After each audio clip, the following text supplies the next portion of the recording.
Pour ne rien manquer, abonnez-vous maintenant. Bien sûr, 1962, 60 ans.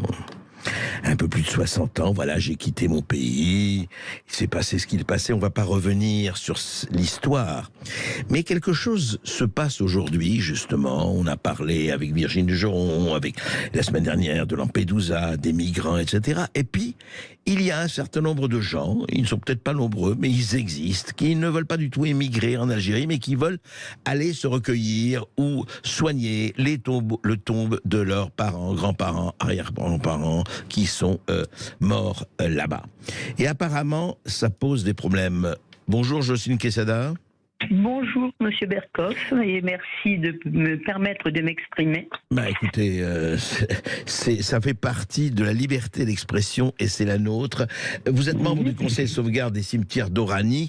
Alors, si j'ai bien compris, on vous a refusé, votre visa à vous d'entrer en Algérie pour aller, vous deviez partir dans un voyage il y a 1 semaine, 2 semaines, et vous n'avez pas pu y aller. Oui, alors nous devions partir du 22 au 27 septembre. Oui. Et nous étions 90 en tout, en 2 fois. Hein. Certains partant le 22, d'autres le 23. Il faut dire que ce n'était pas le premier voyage. Oui. Nous y sommes retournés dès 1982. D'accord. Donc, pour la première fois, 20 ans après l'indépendance. Voilà, 20 ans après l'indépendance, en 1982. Et le voyage avait pris la forme d'un voyage en bateau sur lequel nous étions 600. Okay. Je ne me rappelle plus si à ce moment-là il fallait un visa, je ne suis pas sûre. Hein. D'accord. Voilà. En tout cas, depuis, nous avons fait différents voyages, dont certains... Dont le but était quoi, de rendre hommage aux tombes de vos parents, grands-parents, de vos familles. Oui, alors il y a eu des voyages à seulement quelques-uns. On était là-bas pour recenser les tombes, les cimetières, les dégâts sur les cimetières, et pour essayer d'y remédier. D'accord. Donc, parce que en 2004, lors d'un voyage en Algérie, nous avons retrouvé les tombes dans un état lamentable. Il s'était écoulé 12 ans depuis notre précédent voyage.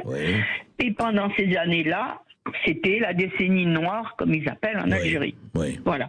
Et à ce moment-là, nous avons retrouvé nos tombes, nos cimetières saccagés, vandalisés. Oui, il y avait bien sûr l'usure du temps, comme on dit certains journalistes, mais il y avait surtout eu la main de l'homme. Donc, on a vu des cimetières, des tombes, des caveaux ouverts avec des ossements qui traînaient dans les allées. C'est à ce moment-là que nous avons décidé de faire l'association de sauvegarde des cimetières d'Oranie. D'accord. Donc, qui a fonctionné jusqu'à maintenant en faisant des voyages seulement pour aller repérer et faire réparer, et d'autres avec des gens. D'accord. C'est-à-dire que ce voyage qu'on devait faire cette année était loin d'être le premier et loin d'être aussi le plus nombreux. D'accord, oui, vous étiez 90. Le dernier voyage remontait à 2017 et nous étions 140. D'accord. Voilà. Et nous n'avons jamais eu de problème pour obtenir des visas. Ils nous ont toujours été accordés. Donc, cette année, c'est tout à fait confiant que nous avons donc lancé ce voyage et que nous sommes allés demander nos visas dans les différents consulats de France. Il y en avait un peu partout. Bien sûr. Mais beaucoup plus dans le Midi, c'est-à-dire qu'à Marseille, nous avons déposé le 22 août 19 passeports. Et à Nice, ils ont déposé... Dans les consulats d'Algérie, quoi, un peu partout. Dans les consulats d'Algérie, de France. D'accord. Voilà. Donc... alors, qu'est-ce qui s'est passé, là ? On nous avait dit, on vous appellera pour que vous reveniez chercher vos passeports avec les visas. Exact. Voyant que ça n'arrivait pas, nous nous sommes quand même agités et nous avons écrit des mails, téléphoné, tout cela est resté sans réponse. Donc, on avait depuis 3 ou 4 jours avant le départ connaissance que des visas avaient été refusés dans plusieurs consulats. 3 ou 4 jours avant le départ. Et pire que cela, certains avaient été acceptés et on a rappelé les gens pour leur dire revenez, vos visas sont annulés. Ah bon? Donc ils sont allés dans ces consulats, en particulier à Lyon, à Montpellier et à Metz, et on leur a mis sur le visa déjà accordé un tampon annulé. Voilà. Ah d'accord, ils avaient accordé le visa et ils ont mis un tampon annulé sur le passeport. Absolument. D'accord. Oui. Donc nous, la veille du départ, finalement, Air Algérie, et non pas le consulat, nous a appelés pour nous dire que nos visas étaient refusés, que nous ne pouvions pas partir. La veille du départ. C'est-à-dire que nos participants au voyage avaient tous leurs valises prêtes. Mais oui, bien sûr, c'est la veille. Et est-ce qu'on vous a donné une raison? Est-ce que parmi les gens évidemment, qu'est-ce qu'on vous a dit? Nous sommes retournés au consulat de Marseille le 26 septembre pour récupérer nos passeports. À ce moment-là, nous avons été reçus par le chef du service visa et il nous a dit, d'une part, qu'il n'avait aucune explication à nous donner,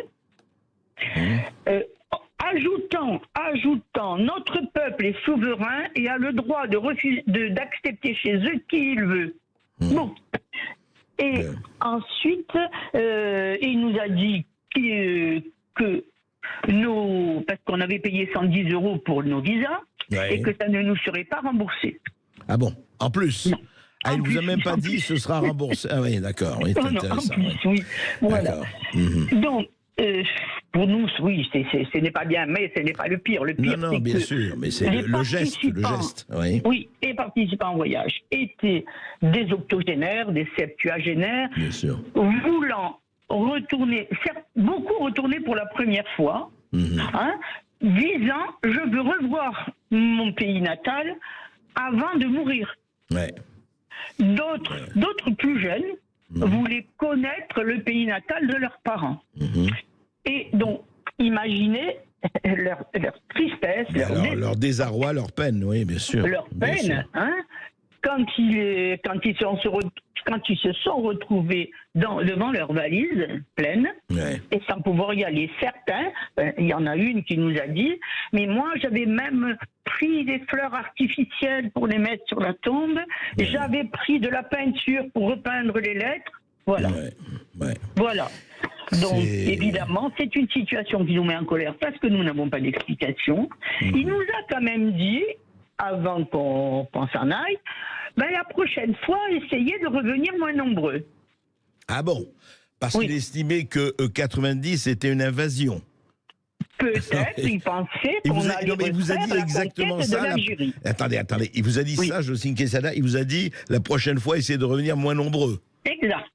Intéressant, oui, d'accord. Oui, voilà. D'accord. Et est-ce que vous allez, alors du coup, est-ce que vous allez réagir ou, enfin, je ne dis pas porter plainte parce qu'il n'y a peut-être pas, juridiquement, il n'y a pas la possibilité, mais est-ce que vous allez, dans 6 mois, dans 1 an, réessayer ou pas?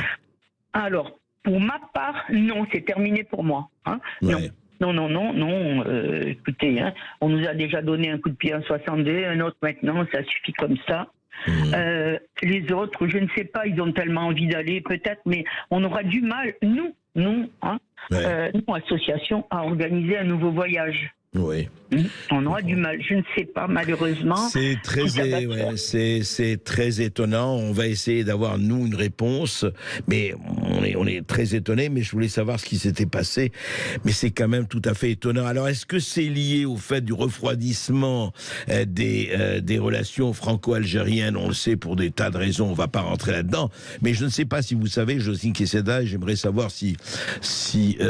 comment vous réagiriez, comment vous réagissez, pardon. Vous savez que depuis cette rentrée scolaire en Algérie, depuis septembre, les programmes scolaires français ne doivent plus être enseignés dans les écoles privées. C'est-à-dire que l'enseignement du français est interdit dans les écoles privées, pas encore dans les écoles publiques, mais est-ce que ça viendra? Qu'est-ce que ça vous inspire?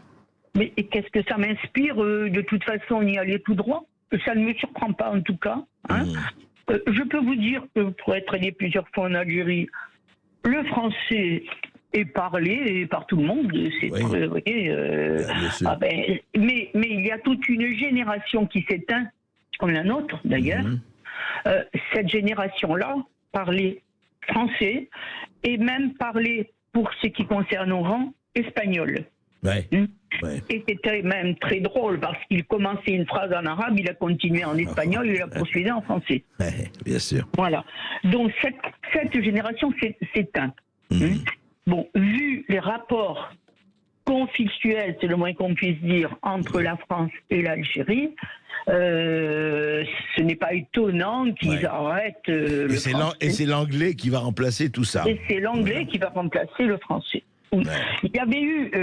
Il y avait pourtant une association qui avait été créée par l'association des panneaux académiques, qui s'est occupé pendant des années de promouvoir cette langue française en se déplaçant dans les écoles, en faisant même des concours de textes en français. Et il y avait des textes en français excellents. Oui, mais vous savez, à partir du moment où il y a une politique globale, une politique générale, c'est ça. Josine Quesada, merci de votre témoignage. Et je comprends que les gens qui devaient partir et vous-même, vous sentez pas très bien par rapport à... C'est le moins qu'on puisse dire. C'est le moins qu'on puisse dire. Merci encore. Merci beaucoup. Merci Jocelyne Quesada. Je rappelle que vous êtes membre du collectif Sauvegarde des cimetières d'Oranie. On va se retrouver